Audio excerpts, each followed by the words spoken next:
बहन और भाइयों अस्सलाम वालेकुम। आपका मेज़बान वही जी आपसे मुखातिब है। खैरियत मौजूद खैरियत मतलूब बलगल उलाब कमाल ही कशफद जाब जमाल ही हसनत जमीओ खिसाल ही सल्लु अलैहि व आलिहि। मुअज़्ज़ज़ बहन और भाइयों, हज़रत इमाम अली मकाम अलैहिस्सलाम का काफ़िला मकाम सालबा पर पहुंच जाता है। मोहम्मद बिन अशअस कोतवाले कूफा ने हज़रत मुस्लिम रज़ियल्लाहु तआला अन्हो से किया हुआ वादा पूरा कर दिया। उसका भेजा हुआ आदमी कूफा के हालात बताने के लिए हज़रत इमाम अली मकाम अलैहिस्सलाम के दरबार में हाजिर हुआ और कूफा में होने वाले तमाम हालात पेश कर दिए। हज़रत इमाम अली मकाम अलैहिस्सलाम ने जब हज़रत हानी रज़ियल्लाहु तआला अन्हो और हज़रत इमाम मुस्लिम रज़ियल्लाहु तआला अन्हो की शहादत की जान का खबर सुनी तो बेसाख्ता आंखों में आंसू आ गए। आपने तमाम साथियों को बुलाया और तमाम हालात से आगाह किया। साथियों ने सुना तो तड़प कर रह गए। हज़रत इमाम मुस्लिम रज़ियल्लाहु तआला अन्हो के साहबजादों की मौत की खबर ने सीनों पर छुरियां चला दी। हर फर्द गमो अंधों की तस्वीर बन गया। हज़रत इमाम अली मकाम अलैहिस्सलाम ने हमराहियों को फरमाया कि आप लोगों ने कूफा के हालात सुन लिए हैं, वहाँ हमारा इस्तकबाल तलवारों से होगा। मरहबा के नारों की बजाय तीरों की बारिश की जाएगी। अगर आप लोग वापस जाना चाहें तो हमारी तरफ से पूरी पूरी इजाज़त है। कुछ लोग अभी कुछ सोच ही रहे थे कि हज़रत मुस्लिम रज़ियल्लाहु तआला अन्हु के हकीकी भाई मोहम्मद बिन अकील और हज़रत अब्दुर्रहमान बिन अकील ने बैक ज़बान अर्ज़ किया कि हम हरगिज़ वापस नहीं जाएंगे बल्कि और तेज़ी से आगे बढ़ते रहेंगे। या इमाम, हम अपने शहीद भाई और भतीजों का इंतकाम ज़रूर लेंगे, ख्वाह हमें खुद कुर्बान क्यों ना होना पड़े। हज़रत इमाम अली मकाम अलैहिस्सलाम ने दूसरे साथियों की तरफ देखा। सब ने इस हक में इजहार रजामंदी किया।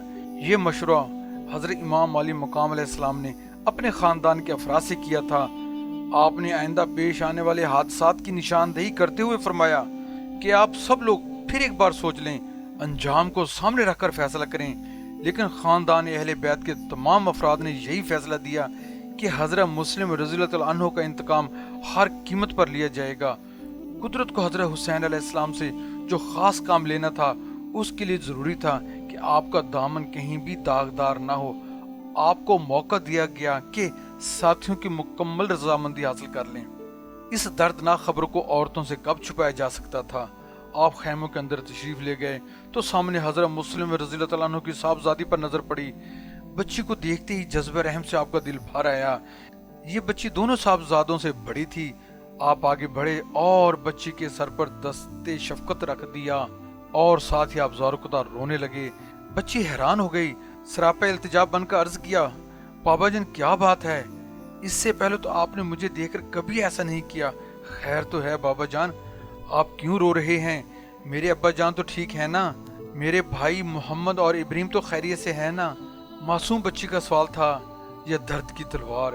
इमाम अली मकाम अलैहिस्सलाम का दिल तो चिर गया। क्या जवाब देते इस यतीम व बेनवा को जिसकी माँ पहले ही वफात पा चुकी है। अब बाप का साया भी सर से उठ गया। वो छोटे छोटे मान जाए भाई थे, वो भी बिछड़ गए। किस दिल से इमाम अली मकाम अलैहिस्सलाम ये खबर सुनाते? आप रोते रहे। बच्ची ने भी आपकी तरफ देखकर रोना शुरू कर दिया। बाकी सैयदजादियां भी जमा हो गईं। हैरानी की तस्वीर बनकर सब ने पूछा, हुजूर खैरियत तो है, आप रोते क्यों हैं? हज़रत इमाम अली मकाम अलैहिस्सलाम ने आंसुओं से लबरेज आंखों को ऊपर उठाया और दर्द में डूबी आवाज से हज़रत मुस्लिम और उनके साहबजादों की दर्दनाक शहादत की खबर सुनाई। ये खबर थी यह बिजली दिलों पर गिरी और सबको तड़पा कर रख दिया। फिर कौन कम रोता? आंसुओं के धारे बह रहे थे। खैमों में कोहराम मच गया। किसी को तसल्ली देने का भी होश नहीं था। सब रोए जा रहे थे। हज़रत इमाम अली मकाम अलैहिस्सलाम ने जी कड़ा करके फरमाया, सब्र करो ऐ नामू से मोहम्मद, सब्र करो, अल्लाह सब्र करने वालों के साथ है। अभी तो इब्तिदा हुई है, खुदा जाने अभी तुम्हें क्या क्या मुसीबतें देखना है। कूफे वाले बदल चुके हैं, इसलिए तुम सब मेरे इम्तिहान में शरीक होने के लिए दिलों को मजबूत करने की कोशिश करो। हम भी अपने भाई मुस्लिम रज़ियल्लाहु तआला अन्हु से जल्द मुलाकात करने वाले हैं। सब्र करो ऐ अहले बैत, सब्र करो। ये नसीहत करते हुए आप खैमों से बाहर तशरीफ ले आए और उन लोगों की तरफ मुतवज्जो हुए जो हज की वापसी के बाद आपसे मिलते रहे थे। उनसे आपने फरमाया کہ अब कूफा में हमारा इस्तकबाल तलवारों से होगा। मेरे चचाजाद भाई मुस्लिम रज़ियल्लाहु अन्हु को शहीद कर दिया गया है, इसलिए मैं तुम्हें इजाज़त देता हूँ कि मुझसे अलहदा हो जाओ। मेरे साथ रहना है तो मुसीबतें उठाना पड़ेंगी, दुख झेलना पड़ेंगे, भूख और प्यास बर्दाश्त करनी पड़ेगी और जानें भी देना पड़ेंगी। बद्दुओं के काफिले तो इसलिए इमाम अलैहिस्सलाम के साथ साथ चल रहे थे कि कूफा में शानदार इस्तकबाल होगा, वसी पैमाने पर दावतें होंगी। अब हजरत इमाम अलैहिस्सलाम की तकरीर से कूफा के हालात का पता चला तो जान के लाले पड़ गए। खामोशी से उठे, खैमे उखाड़े, अपनी अपनी सवारियों पर बैठे और यूं भागे के पीछे मुड़कर भी न देखा। बस हजरत इमाम आली मकाम अलैहिस्सलाम के वही साथी रह गए जो मक्का मुअज़्ज़मा से आपके साथ आए थे, या फिर ज़हीर बिन कैन बिजली थे। और ये लोग ऐसे थे जिन्हें अपनी जानों से हजरत इमाम अलैहिस्सलाम का हुक्म ज़्यादा कीमती था। आज की शब निहायत बेकरारी से गुजरी। हजरत मुस्लिम रज़ियल्लाहु तआला अन्हु और उनके शहजादों की शहादत ने बड़ा गहरा असर किया था। अब तस्वुरात की दुनिया में इनकलाबी अजीम आ चुका था। हजरत इमाम अली मकाम अलैहिस्सलाम तो पहले ही जानते थे, अब हर शख्स नए अंदाज से सोच रहा था। सुबह होते शहजादे रसूल सल्लल्लाहु अलैहि वसल्लम का काफिला नूर आगे बढ़ता है। दोपहर के वक्त मौजा शराफ से कुछ दूर आगे निकल जाते हैं। सामने की तरफ देखकर एक शख्स ने कहा, खजूरों के दरख्त नजर आते हैं, वहां साए में थोड़ी देर आराम करेंगे। कबीला बनी असद के दो शख्सों ने बताया कि इस मकाम पर खजूरों का कोई दरख्त नहीं, मुमकिन है कुछ सवार हों। हजरत इमाम अली मकाम अलैहिस्सलाम ने भी देखकर फरमाया, हमें भी सवार ही मालूम होते हैं, क्या तुम्हें कोई ऐसी जगह मालूम है जो पुश्त पर हो, जिससे फायदा उठाकर हम इनसे मुकाबला कर सकें। उन्होंने अर्ज किया, कोहे ज़ू हशम है, अगर आप जल्दी करें और उन सवारों से पहले उस पर कब्जा कर लें तो बहुत बेहतर होगा। शहजादे कौनैन अलैहिस्सलाम ने सवारियों को तेज कर दिया और कोहे ज़ू हशम के दामन में काफिला उतार दिया। अब ठंडे पानी का चश्मा भी आपके कब्जे में था और जंगी एतबार से भी आपका मोर्चा मजबूत था। चंद घड़ियों के बाद आपके सामने 1000 सिपाहियों की फौज डेरा डाल रही थी। इस फौज का सिपा सलार हुर था। वो आगे बढ़ा और हजरत इमाम अली मकाम अलैहिस्सलाम से मुलाकात की ख्वाहिश का इजहार किया। आपने फरमाया, आ जाओ। हुर हाजिर हुआ और कदम बोसी करके मुअद्दब खड़ा हो गया। इमाम अली मकाम अलैहिस्सलाम ने पूछा, तुम्हारा नाम क्या है? उसने अर्ज किया, हुर बिन यजीद रियाही। पूछा, क्यों आए हो? अर्ज किया, आया नहीं, भेजा गया हूँ। पूछा, किसने भेजा है? अर्ज किया, इब्ने ज़ियाद ने भेजा है कि आपको गिरफ्तार करके कूफा ले जाऊं। नमाज ज़ोहर का वक्त हो चुका था। पानी के चश्मे पे हजरत इमाम अली मकाम अलैहिस्सलाम का कब्जा था। कोई और होता तो अपने दुश्मनों को चश्मे के करीब तक न फटकने देता, मगर ये तो साकी कौसर का शहजादा था। आपने फरमाया, बाकी बातें बाद में होंगी, चश्मे से खुद भी पानी पियो और अपने जानवरों को भी पिलाओ और वजू करके नमाज की तैयारी करो। दोनों जानब के लोगों ने वजू कर लिए।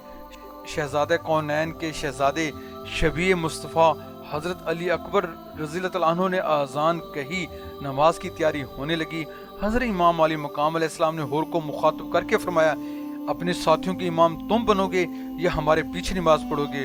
हुर ने अर्ज किया, या इमाम, आपके होते हुए मैं नमाज कैसे पढ़ा सकता हूँ? आप पेशवाए आलिम हैं और इमाम जहान हैं। इमाम बरहक के होते हुए मैं नमाज कैसे पढ़ा सकता हूँ? मैं आपकी इक्तदा में नमाज पढ़ूंगा। हजरत इमाम अली मकाम अलैहिस्सलाम की इक्तदा में हुर और उसके सारे लश्कर ने नमाज अदा की। बाद आज नमाज हजरत इमाम अली मकाम अलैहिस्सलाम ने एक फसीह व बलीग खुतबा इरशाद फरमाया। आपने अल्लाह ताला की हम्दो सना बयान करने के बाद फरमाया, ऐ लोगो, खुदा ताला से डरो और तुम्हारे लिए क्या ही अच्छा है अगर तुम हमारा हक पहचानो और यकीन रखो कि खुदा ताला की रजामंदी और खुशनुदी इसी में है कि तुम अहले बैत रसूल को इन जालिमों के मुकाबला में उलुल अमर के ज्यादा मुस्तहिक समझो। और अगर ये सादत तुम्हारे नसीब में नहीं और तुम यजीद के मुकाबला में हमें नापसंद करते हो तो हमें वापस जाने दो, इसलिए कि हम खुद नहीं आए बल्कि तुम्हारे बुलाने पर आए हैं। तुमने हमें खतों पर खत लिखे हैं कि हम बेईमान हैं और हमारी दस्तगीरी कीजिए। हुर ने अर्ज की कि मुझे इन खतूत के बारे में कोई इल्म नहीं और ना ही मैंने कोई खत लिखा है। हजरत इमाम अली मकाम अलैहिस्सलाम ने अपने साथियों को फरमाया कि कूफियों के सामने खत लाओ, और फिर 2 खुर्जियां खतूत से भरी उलट दी गईं। खतूत का ढेर लग गया और हुर की आंखें एक लम्हे के लिए निदामत से झुक गईं। یہ ندامت کوفہ والوں کی طرف سے تھی، ورنہ ہور نے تو امام علیہ السلام کو کوئی خط لکھا ہی نہیں تھا اور نہ ہی کسی خط پر اس کی کوئی مہر لگی تھی۔ البتہ اس کے لشکر میں چند لوگ ایسے تھے جنہوں نے خطوں پر دستخط کیے تھے اور وہ اپنی جگہ پر شرم سے گردنیں نیچے کیے ہوئے تھے۔ ہور نے چند لمحے حیران رہنے کے بعد کہا کہ ان خطوط کی ذمہ داری مجھ پر ہرگز عائد نہیں ہوتی۔ مجھے جو حکومت کی طرف سے کہا گیا ہے وہ کرنے پر مجبور ہوں۔ مجھے ہر قیمت پر آپ کو حراست میں لے کر ابن زیاد کے سامنے پیش کرنا ہے۔ آپ نے فرمایا، ہور تیری موت نزدیک ہے اور یہ ارادہ دور، ہم ہرگز تمہارے ساتھ نہیں جائیں گے۔ پھر اپنے ساتھیوں سے فرمایا کہ تیاری کرو، ہم واپس چلتے ہیں۔ ہور نے کہا کہ میں آپ کو واپس بھی نہیں جانے دوں گا۔ حضرت امام علی مقام علیہ السلام نے فرمایا، تجھے تیری ماں روئے، تو کیا چاہتا ہے؟ ہور نے عرض کیا، یا امام سنیے، اگر یہ جملہ مجھے عرب میں کوئی دوسرا کہتا تو خواہ وہ کوئی بھی ہوتا تو میں جواباً ضرور کہتا، مگر خدا کی قسم آپ تو اس عظیم اور بزرگ ماں کے بیٹے ہیں جن کا نام پاک تو میں ایسے مقام پر لے ہی نہیں سکتا۔ امام علیہ السلام نے فرمایا، آخر تم چاہتے کیا ہو؟ عرض کی کہ میں آپ کو ابن زیاد کے پاس لے جانا چاہتا ہوں۔ امام نے فرمایا، خدا کی قسم تیرے ساتھ نہیں جاؤں گا۔ ہور نے کہا، خدا کی قسم میں آپ کو ہرگز نہیں چھوڑوں گا۔ اور پھر اللہ تعالیٰ نے ہور کی یہ قسم دوسری طرح پوری کر دی اور حضرت امام علی مقام علیہ السلام کا دامن آخری سانس تک نہ چھوڑ سکا۔ قسم تو کھا لی مگر فوراً ذہن کروٹ لے گیا، دماغ روشن ہو گیا، دل میں محبت اہل بیت کی شمعیں روشن ہو گئیں۔ عشق مصطفیٰ صلی اللہ علیہ وآلہ وسلم نے سینے میں انگڑائی لی تو دنیا ہی بدل گئی۔ چند لمحے کچھ سوچا اور پھر سراپے التجا بن کر گزارش کی، اے شہزاد رسول، میرے ذہن میں ایک تجویز ہے، اگر آپ اتفاق فرما لیں تو آپ کا کرم ہوگا۔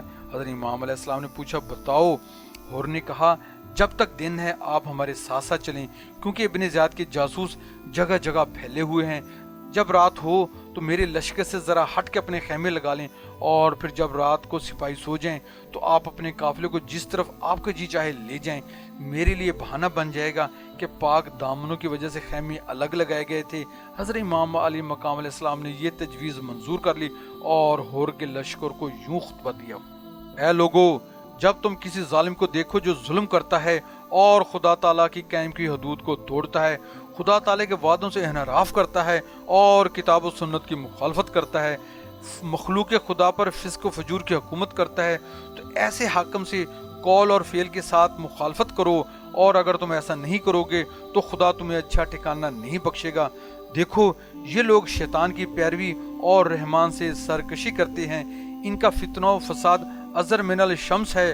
اللہ تعالیٰ کی متعینہ حدود توڑی جا رہی ہیں، مال غنیمت پر ناجائز تصرف کیا جا رہا ہے، اللہ تعالیٰ کے حرام کو حلال اور حلال کو حرام کیا جا رہا ہے۔ میں ان کی سرکشی اور فسق و فجور کو حق و صداقت اور عدل و انصاف میں تبدیل کر دینے کا زیادہ حقدار ہوں۔ تمہارے بھیجے ہوئے خطوط اور قاصد میرے پاس مسلسل پہنچتے رہے، تم نے قسمیں اٹھا اٹھا کر مجھ سے وعدہ کیا تھا کہ بے وفائی نہیں کرو گے اور میری بیعت پر قائم رہو گے۔ اگر تم اپنے عہد کی پابندی کرو گے تو یہ تمہارے لیے ہدایت کا راستہ ہے، کیونکہ میں حسین ابن حیدر کرار ہوں، فاطمہ بنت رسول کا بیٹا ہوں، رسول خدا کا نواسا ہوں۔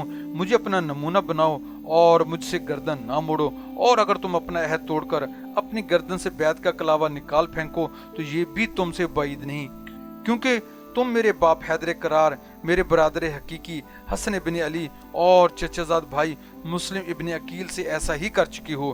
یہ درست ہے کہ تم لوگوں پر بھروسہ کر لینا خود کو فریب دینے کے مترادف ہے، لیکن یہ جان لو کہ پہلے بھی تم نے اپنا ہی نقصان کیا ہے اور اب بھی تم اپنا ہی ضیاع کرو گے۔ تم لوگوں نے آخرت کا اپنا حصہ ضائع کر لیا ہے اور اپنی قسمت خراب کر لی ہے۔ جو کسی سے کیا ہوا عہد و پیمان توڑتا ہے وہ اپنے ہی خلاف بد عہدی کرتا ہے۔ عجب نہیں کہ خدا بند قدوس مجھے بہت جلد تم لوگوں سے بے نیاز کر دے گا۔ یہ خطبہ ارشاد فرمانے کے بعد حضرت امام علی مقام حضرت حسین علیہ السلام کا قافلہ روانہ ہو جاتا ہے۔ معزز بہن اور بھائیوں، آپ ہمارے یوٹیوب چینل وحی جیو پوئٹری پر اگر نئے ہیں تو آپ سے ملتمس ہیں کہ آپ ہمارے یوٹیوب چینل وحی جیو پوئٹری کو سبسکرائب کر کے بیل آئیکن پر کلک کر لیں تاکہ ہماری ہر آنے والی ویڈیو کا نوٹیفیکیشن آپ تک جلد از جلد پہنچ سکے۔ ہماری ویڈیوز کو لائک کریں اور اپنے فرینڈز فیس بک اور واٹس ایپ پر شیئر کریں، اور کمنٹس باکس میں اپنی قیمتی آراء سے ہماری رہنمائی فرمائیں۔ آپ کے یہ پیار بھرے اقدام ہمارے لیے حوصلہ افزا ہوں گے۔ جزاک اللہ۔